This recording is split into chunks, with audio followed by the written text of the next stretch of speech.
HS1 news میں آپ کا استقبال ہے۔ آئیے دیکھتے ہیں چند منٹوں میں کچھ اہم خبریں۔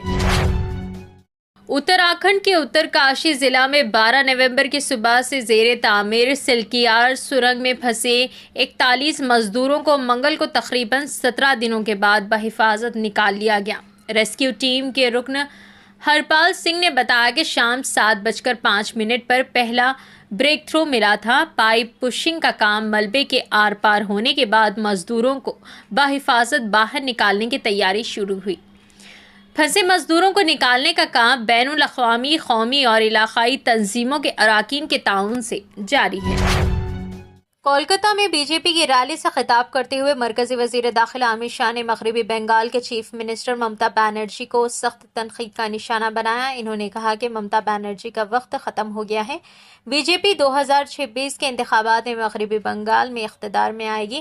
امت شاہ نے کہا کہ ممتا بنرجی ماں مٹی مانش کے نعرے کے ساتھ بائیں بازو کو ہٹا کر اقتدار میں آئی، لیکن بنگال میں کوئی تبدیلی نہیں آئی۔ آج بھی بنگال میں دراندازی، خوشامد، سیاسی تشدد اور بدعنوانی ہو رہی ہے۔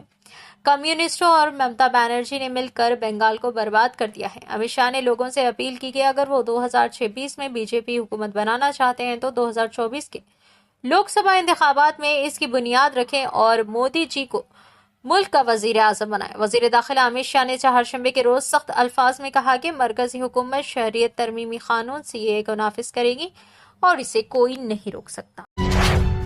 ریاستی کابینہ نے آج مہاراشٹر میں اقلیتوں کی فلاح و بہبود کے لیے 500 کروڑ روپے کی رقم مختص کی ہے۔ وزیر اعلیٰ ایکناتھ شنڈے کی قیادت میں ہونے والی کابینہ میٹنگ میں یہ رقم منظور کی گئی۔ اس سلسلے میں اقلیتی امور وزیر عبدالستار شیخ نے اخباری نمائندوں کو بتایا کہ مہاراشٹر کی تاریخ میں پہلی مرتبہ اقلیتی محکمے کی جانب سے چلائی جانے والی ایک اسکیم پر یہ رقم خرچ کی جائے گی اور اس سے اعلیٰ تعلیم کے لیے بیرون ملک جانے والے اقلیتی طلباء کی مدد ہوگی۔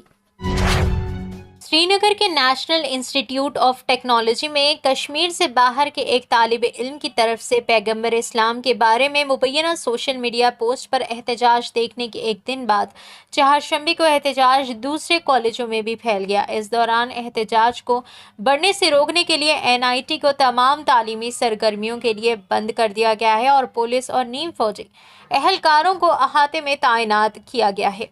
ایک سینئر عہدیدار نے کہا کہ کیمپس کے اندر کسی باہری طالب علم یا ملازمین کو داخلے کی اجازت نہیں ہے۔ احتجاج کرنے والے طلباء مزید سخت سزا اور اس کی گرفتاری چاہتے ہیں۔ ایک سینئر پولیس افسر نے کہا ہے کہ مبینہ سوشل میڈیا پوسٹ پر IPC کے دفعہ 153 مذہب، نسل، جائے پیدائش، رہائش یا زبان کی بنیاد پر مختلف گروہوں کے درمیان دشمنی کو فروغ دینا اور ہم آہنگی کو برقرار رکھنے کے لیے منفی حرکتیں کرنے کے تحت مقدمہ درج کیا گیا ہے۔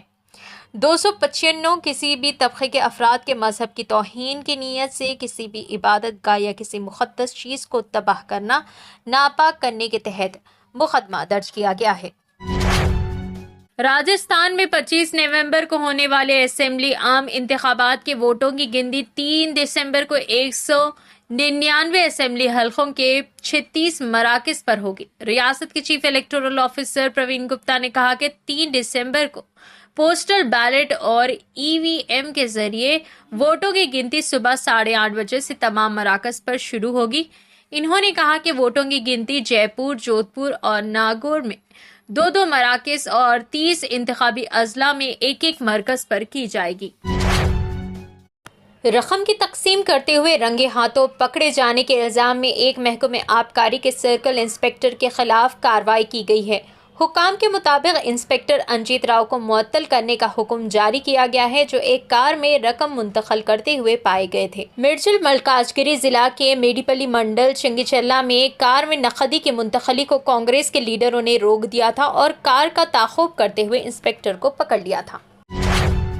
محکمہ موسمیات نے وارننگ جاری کی ہے کہ ریاست میں 4 دن تک بارش کا امکان ہے۔ محکمہ موسمیات کے حکام نے بتایا کہ خلیج بنگال میں جنوبی انڈمان کے قریب بننے والا کم دباؤ چہارشنبے کے روز مغرب سے شمال مغرب کی طرف بڑھنے اور جنوب مشرقی خلیج بنگال میں ایک طوفان بننے کا امکان ہے، جس کی وجہ سے تلنگانہ میں اگلے 4 دنوں تک بارش کا امکان ہے۔ بعض علاقوں میں درمیانی سے موسلادھار بارشیں ہوں گی.